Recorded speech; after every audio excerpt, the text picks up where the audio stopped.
네. 지금 제 집에서 가장 가까운 투표소이기 때문에 오늘 동탄 구동 우리 투표소에서 이렇게 사전투표를 마쳤습니다. 예, 사실 이번 선거를 치르는 과정 중에서 동탄의 기적을 계속 이야기했습니다. 그만큼 동탄은 지난 총선에서 전국의 이름을 알린 가장 정치 변화에 그런 열정을 보여준 선거구였고, 저는 동탄 이 신도시를 대표하는 국회의원으로서 그런 열망을 담아서 이번에도 정치 교체, 세대 교체, 시대 교체를 이뤄내겠다는 마음으로 선거에 임하고 있습니다. 아직까지 투표에 참여하지 않으신 우리 동탄 주민 여러분, 그리고 대한민국 국민 여러분 모두 소중한 한 표로 대한민국을 바꾸는 그런 선택을 해주셨으면 감사하겠습니다. 젊게 바꾸겠습니다. 네, 여기까지 마치겠습니다. 네, 혹시 질문? 네, 질문 없습니다. 질문 없고? 네, 감사합니다. 네, 오늘 이렇게 판교 IT밸리에 와서 많은 유권자분들이 뵈니까 굉장히 좋습니다. 무엇보다도 이 경기 남부 지역은 대한민국의 활력이 자라고 있는 장소이고, 어느 곳보다도 가장 창의적이고 가장 미래지향적인 유권자들이 일하고 있는 곳입니다. 저는 이 판교 밸리부터 동탄 밸리까지 이어지는 이 경기 남부의 창의력이 대한민국을 한 단계 업그레이드하는데 매우 중요하다고 생각하고 있습니다. 그래서 제가 방금 말씀드린 것처럼 이공계 출신 대통령이 되어서 이들의 창의력이 결코 다른 것에 의해서 제약받거나 제한받지 않는 그런 대한민국을 만들도록 하겠습니다. 예, 질문 있으세요? 부모님 안 계신 사무실에 김문수가 찾아가서 언제까지 기다리기 잘 모르겠었는데 답변에 대한 진정성이 느껴지시는지, 그리고 본투표까지 노력하겠다고 하고 김문수 발언에 대해서 어떻게 생각하시는지. 제가 사실 제 전화기가 차단되었기 때문에 어제는 제가 일에 집중 좀 하느라 저희 쪽 관계자들의 전화도 제가 잘 못 받았습니다. 그래서 김문수 후보니 어떤 상황인지 정말 제가 전화로 파악하기 어려웠던 그런 상황인데, 그렇게 일정이 잡히지 않았는 데까지 오셔가지고 좀 몸둘 바를 모르겠습니다. 그런데 김문수 후보의 입장에 대해서는 제가 그 진정성을 의심해 본 적도 없고 선의를 의심해 본 바도 없습니다. 하지만 저는 만날 계획이 없다, 그리고 단일화나 아니면 이런 것에 대해서 논의할 의지가 없다라는 것을 일관되게 밝혀왔기 때문에 변화는 없을 것 같습니다. 네? 지금 사전투표율이 역대급을 기록하고 있는데 어떻게 아무래도 지난 6개월 동안 대한민국의 혼란에 대해서 많은 유권자들께서 이제는 빨리 끝나야 된다는 생각을 하고 계신 것 같습니다. 그래서 높은 사전투표율로 나타나고 있는데요. 저는 이번에 정말 높은 사전투표를 넘어서 정말 투표율 80%, 90%를 넘는 그런 결과가 나왔으면 좋겠습니다. 이런 위기를 극복하는 상황 속에서는 높은 투표율이 그 결과의 정당성을 또 부여할 수 있기 때문에 많은 분들이 참여해 주셨으면 좋겠습니다. 사전투표를 마치고 전날도 좀 기다릴 수 있는 분이신데 인탄 전략이 어느 정도 대선에 파고들었다고 보는 저는 사실 이번 선거에서 아직까지 의사결정을 하고 계신 미래지향적인 유권자들이 더 계시다, 이렇게 생각합니다. 그래서 더 지지율이 오를 것이다, 이렇게 예상하고요. 무엇보다도 이번 TV토론 과정을 통해 가지고 이재명 후보가 정말 피상적으로 답변하는 모습, 그리고 오히려 질문에 대해서 질문으로 답하면서 시간을 끄는 모습, 그리고 오히려 제가 나이가 좀 젊다고 해가지고 항상 훈계하려고 드는 모습, 이런 것들을 보면서 대한민국의 젊은 유권자들이 많이 실망했을 것이다, 이런 생각을 하고 있습니다. 대한민국의 미래에 대한 여러 가지 질문, 그리고 현실성을 묻는 질문에 대해 가지고 훈계하듯이 그렇게 답하는 자세, 그게 상대 후보에게 하는 자세라면은 대한민국 국민, 일반 국민들에게는 어떻게 할지 상상도 가지 않습니다. 우리 국민들께서 그런 부분을 잘 파악하셔야 될 것 같습니다. 예? 또 질문 있으면. 네. 토론회 때 하신 발언과 관련해서요. 예. 그거를 가지고 여성가 아니다. 대표님은 남성 영화는 괜찮냐 이렇게 말씀을 하고 계신데. 제가 참 민주당이 생각했다는 것이 참 그 정도라는 게, 처음에는 이것이 커뮤니티발 허위 사실이라는 식으로 이야기했었는데, 어제 마침 언론의 공개로 이재명 후보 아들의 구약식 공소장이 나오게 되면서 그 그 발언이 실제 처벌받은 내용에 포함되어 있다는 것을 유권자들이 알게 되었습니다. 그랬더니만 들고 나오는 얘기가 여성이 아니라 남성에게 한 그런 폭언이 아니냐라는 말인데요. 사실 제가 또 이게 입에 옮기기도 민망하지만은 그 표현이 남성에 대한 표현과 여성에 대한 표현을 결합시켜놨고 마지막에 여성에 대한 표현으로 끝나는 것입니다. 그것을 무엇으로 받아들일지는 해석의 영역이겠지만은 그러면 민주당에서 하는 말 다 듣는다 하더라도 남성에게 그런 추잡한 이야기를 하는 것은 괜찮다고 민주당에서는 기준을 잡은 것인지 이런 식으로 자꾸 메시지를 흐릴 것이 아니라 이재명 후보께서 빨리 사과하는 것이 옳다. 저는 그렇게 생각합니다. 예. 예. 표현 가지고 주시는 거 이런 양상인데 이번에 이제 생각하시는 이 논란의 본질은 뭔지. 저는 이재명 후보가 그 가족의 어쨌든 이런 아주 안 좋은 모습에 대해 가지고 물타기로서 일관하고 있다. 그리고 메신저 공격으로 일관하고 있다라는 점을 지적하고 싶은 겁니다. 거기다가 오히려 그 수준이 단순히 반박하는 수준을 넘어가지고 국회의원이 사실에 맞는 부합하는 이야기로 검증을 했는데 거기에 대해서 본인이 답을 제대로 하기 싫다는 이유로 국회의원이라는 헌법기관의 신분의 사람에게 제명을 거론하면서 이렇게 협박한다는 것은 이분이 도대체 어떤 삶을 살아온 건지 좀 궁금하다 이런 생각이 듭니다. 네. 오늘 사전투표였지만 재외국민 투표가 최근에 마무리가 되었어요. 근데 역대 최고 투표율 80% 정도 되려고 했고요. 오늘이 미국하고 캐나다 같은 경우 유학생들이 지난 직전 선거보다 약 2.5배 이상 투표에 참여하는 그런 신드롬이 나왔는데 그 부분에서 좀 어떻게 평가하는지.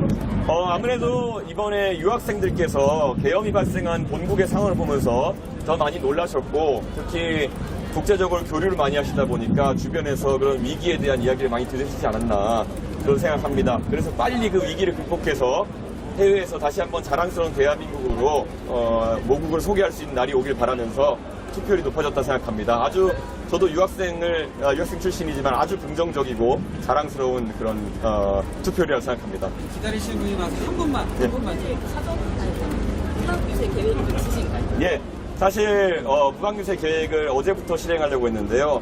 어제는 내부적으로 기자회견 준비하고 이런 상황 때문에 하지 못했습니다. 오늘부터 무방유세를 하면서 수가 많지 않더라도 대한민국의 구석구석에서 밤늦게까지 새벽까지 일하시는 분들과 함께 할 수 있도록 하겠습니다.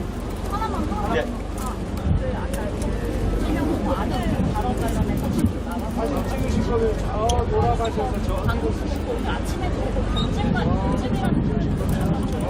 이게 또 작년에 SNS 올리신 다음이면 연전에서 비할 사람이 있느냐 그리고 이제 뭐 특정인의 발언을 정치인과 연결시키는 게 맞느냐는 취지의 의견을 올리신 게 혹시 그때랑 입장이 뭐 연좌에 해당하는 부분이라고까지 보진 않습니다. 저는 연좌제에 반대하지만은 이 논란에 있어가지고 이재명 후보가 거짓말을 한 부분도 제가 아까 아침에 기자회견하면서 이야기를 했죠. 실제로 이 도박 논란 관련해서는 지난 대선 때는 이재명 후보가 해명할 때 뭐 사과를 하긴 했지만은 뭐 한 1,000만 원 정도 되는 돈을 잃은 것 같다. 그러니까 도박의 어떤 경미한 사안이었다 이렇게 얘기했는데 이번에 상습적인 도박이었고 2억 3천만 원 가까운 도박 자금이 투입했다는 것이 드러나면서 그때 해명한 것과 아주 다르다는 것이 드러났고요. 그리고 이재명 후보 입장에서는 저에게 토론 과정에서 굉장히 지역적인 어떤 인신공격성 발언들을 해왔던 것을 많은 국민들이 보셨을 겁니다. 뭐 샤워를 했느냐 이런 것들이 사실 국회의원 입장에서 제가 답해야 될 것인지도 모르겠고 굳이 말하자면은 지난 계엄에서 계엄 해제를 위해 표결에 참여하지 않은 사람들이 있었고 17명의 민주당 의원이 있었고 심지어 지역구가 국회에 아주 가까운 의원마저도 거기에 참여하지 않은 것이 있었고 그분이 민주당 선대위의 핵심 관계자입니다.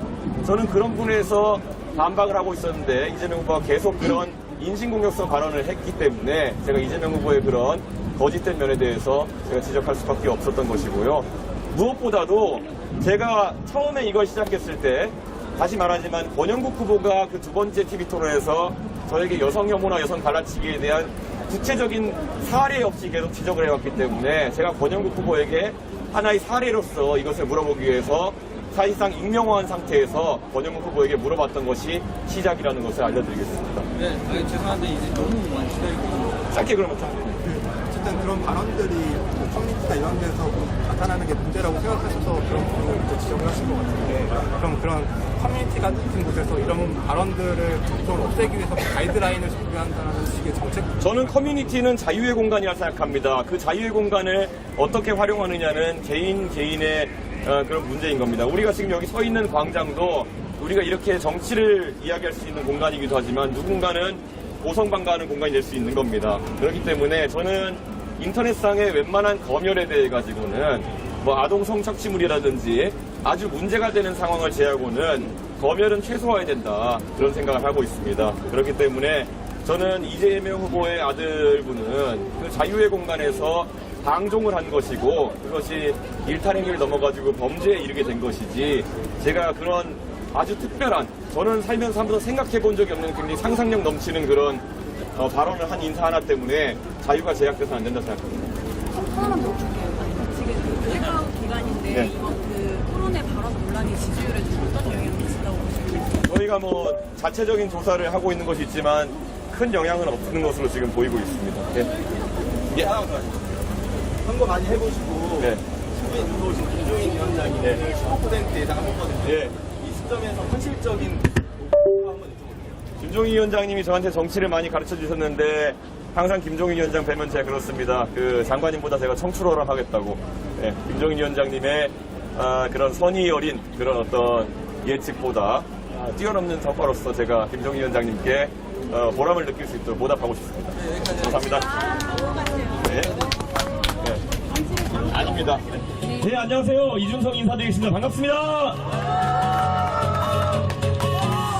이렇게 판교에 와가지고 여러분 뵈니까 너무 반갑습니다. 저희 개혁신당이 이번에 선거하면서 돈이 부족해가지고 노래 이름을 말해봐.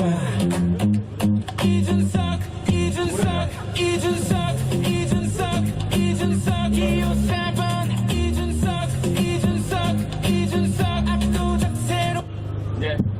예, 이번에 저희 개혁신당이 선거 준비하면서 우리 당원들이 내주신 당비 이렇게 상 모아가지고 선거를 치르니까 제가 국민의힘에서 선거 치를 때 비용보다 딱 10분의 1 쓸 수 있겠더라고요.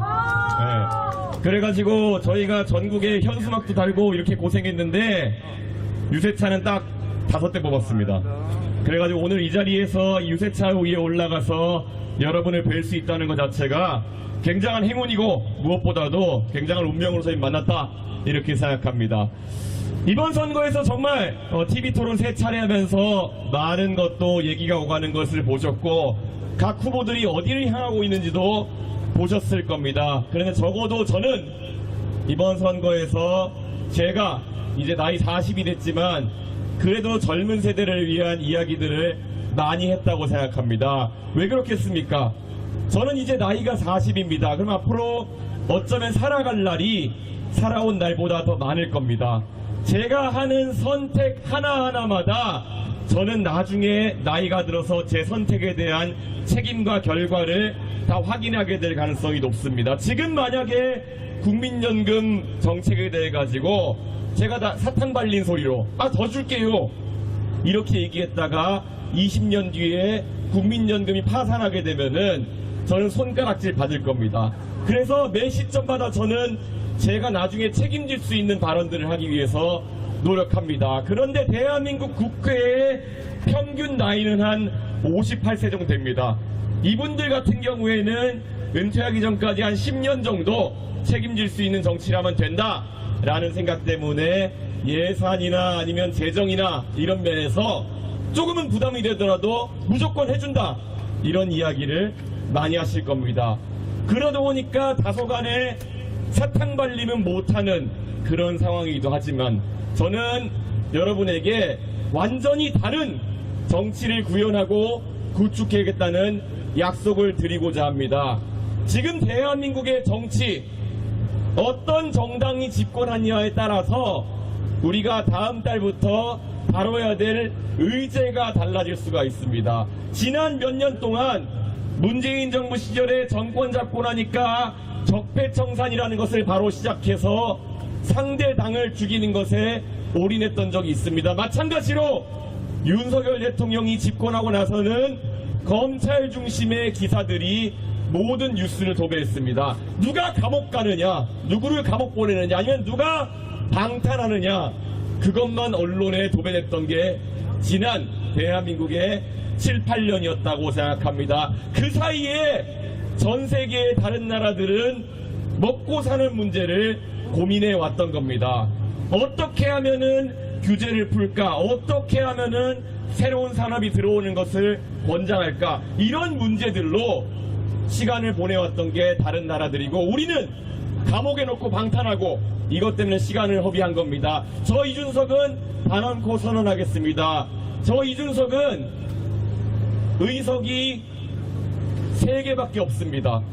그렇기 때문에 제가 집권하게 되면은 지금까지의 대한민국 정치와 완전 다른 정치가 될 겁니다. 저는 협치를 할 수밖에 없습니다. 제가 만약에 협치의 길로 나서지 않는다면은 저 더불어민주당과 국민의힘이 저를 막아세우기 위해 많은 것을 할 겁니다. 그래서 저는 인적 구성부터 여야를 가리지 않고 능력 있는 인재가 내각에 들어올 수 있도록 하겠습니다. 그리고 대한민국의 중요한 의사결정들은 국회 내에서 합의해서 처리할 수 있도록 하겠습니다. 때로는 합의가 어려워가지고 만약에 우리가 국민들의 뜻을 물어야 할 그런 사안들이 있다면은 공론조사라든지 아니면 공론 형성하는 장, 공론화를 통해 가지고 우리 국민들이 알고 선택할 수 있도록 하겠습니다. 이게 대한민국 정치에 있어서 새로운 모델이 될 것입니다.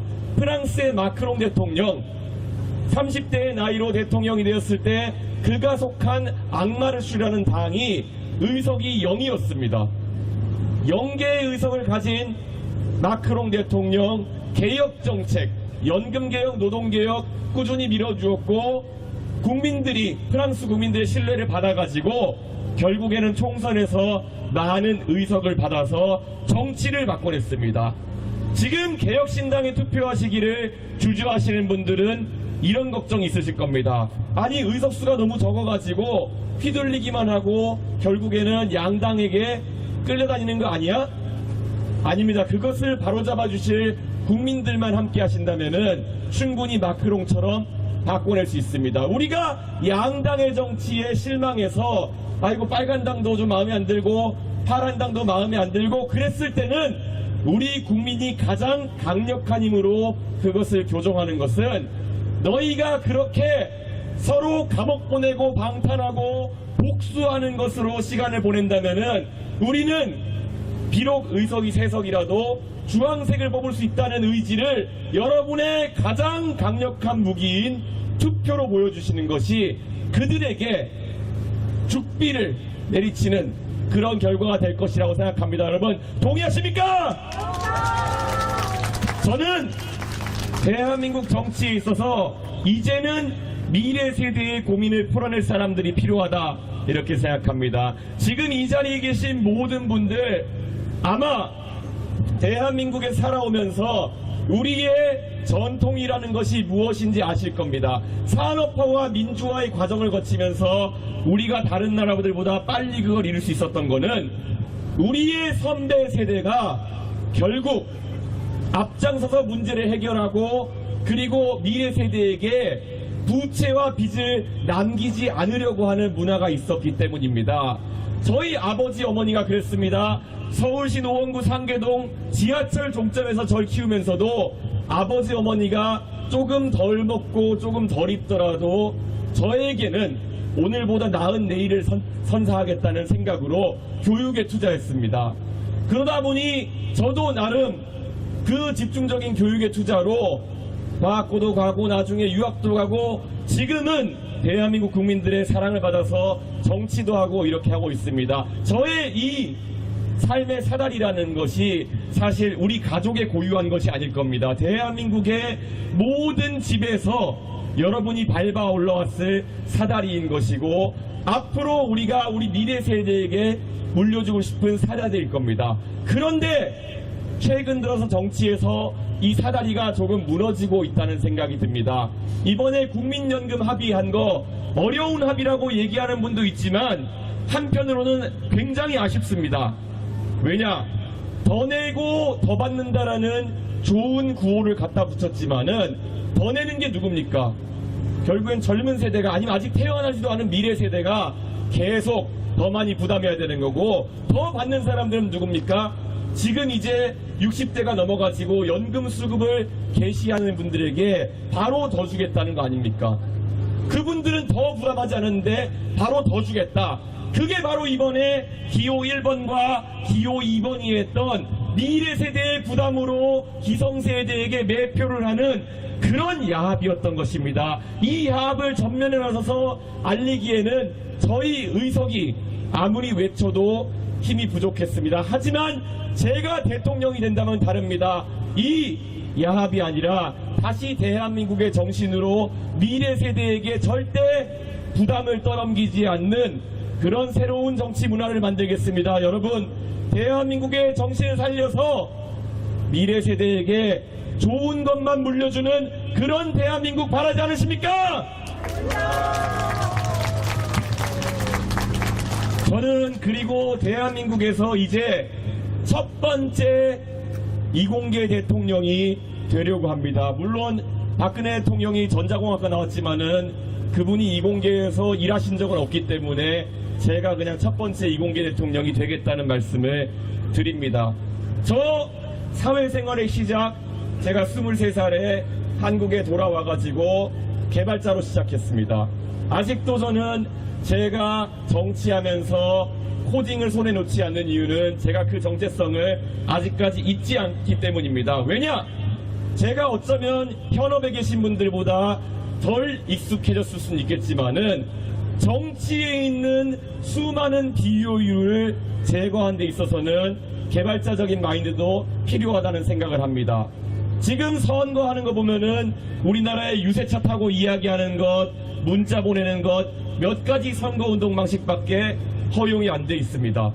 그런데 사실 개발자의 기술력과 창의력이라면은 무수히 많은 방식으로 선거운동을 할 수 있다. 사실 지난 총선에서 동탄의 기적이라는 것이 사실 뒤에 무수히 많은 코딩을 통해 가지고 백업되었다는 것입니다. 유권자를 분석하고 그들의 성향에 맞게 그룹화된 공약을 내고 편지 하나마다 사람들의 이름을 바꿔가면서 PDF 파일을 만들었던 그 기억, 사실 이 판교에서는 굉장히 유치한 스크립트이고 유치한 기능들이었겠지만은 대한민국 정치는 결과를 바꿀 만큼 센세이셔널했다는 겁니다.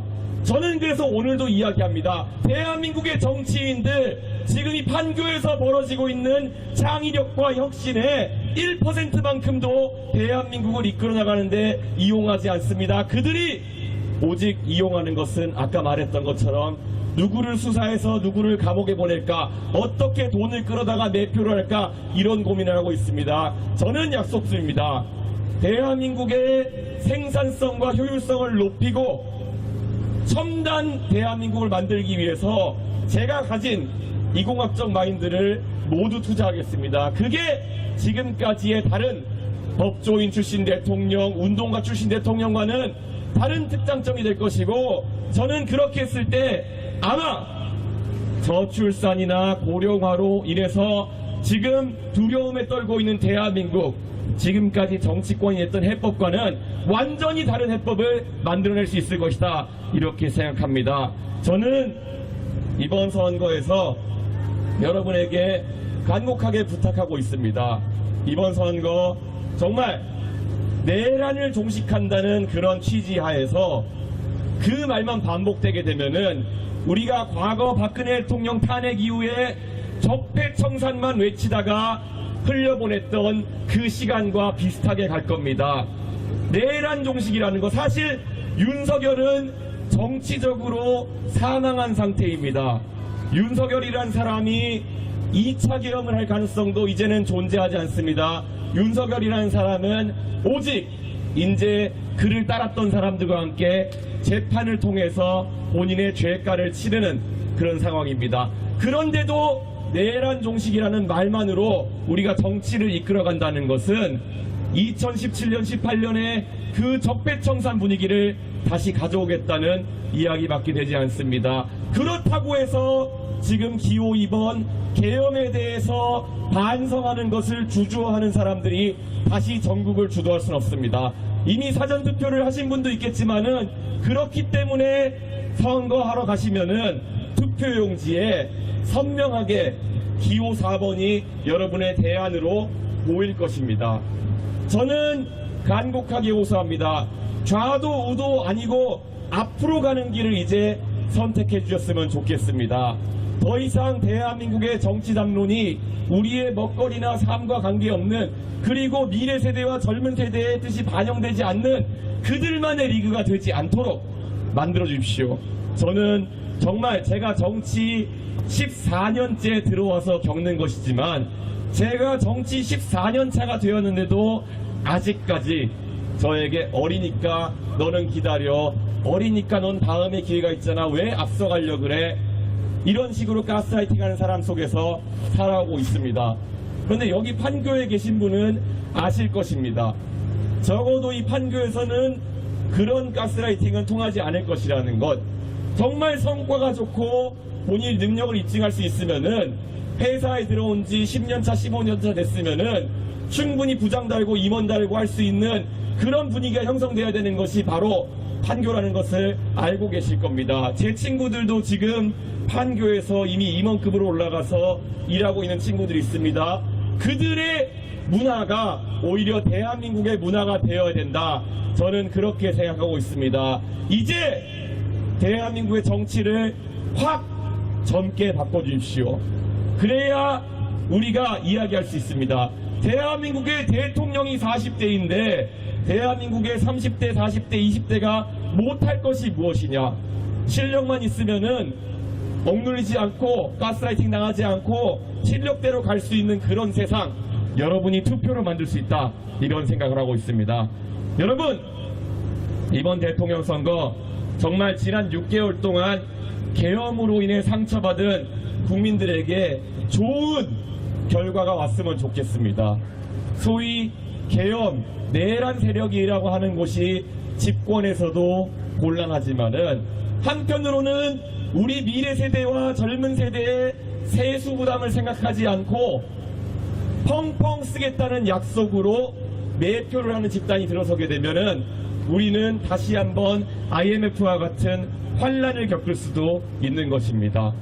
지난 대통령 선거에서 이미 재원 마련책이나 이런 것에 대해서 기호 1번에게 물어볼 때마다 우리나라가 기축통화국이 될 것이니 괜찮다는 취지로 이야기하기도 했습니다.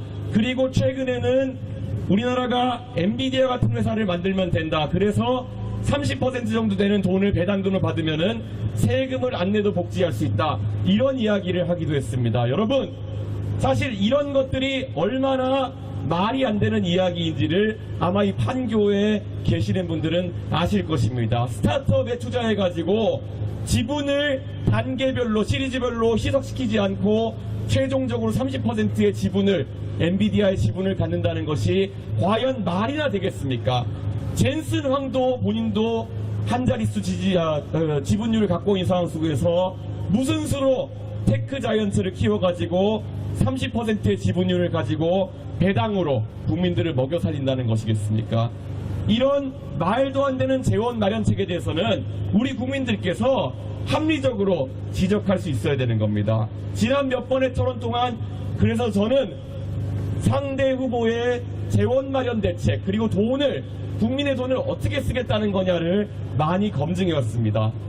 100조 원을 AI에 투자한다. 여기 계신 분들이라면 더 궁금해지실 겁니다. 100조 원을 어디다 쓰겠다는 것이냐? 과연 AI의 파운데이션 모델을 만들겠다는 것이냐? 그래가지고 예전에 OS 만들겠다, 국산 뭐 만들겠다 했던 것처럼 또다시 갈라파고스화된 어떤 프로젝트들을 국비로 지원하겠다는 것이냐? 아니면 그 외에 어떤 응용하는 것을 만들겠다는 것이냐?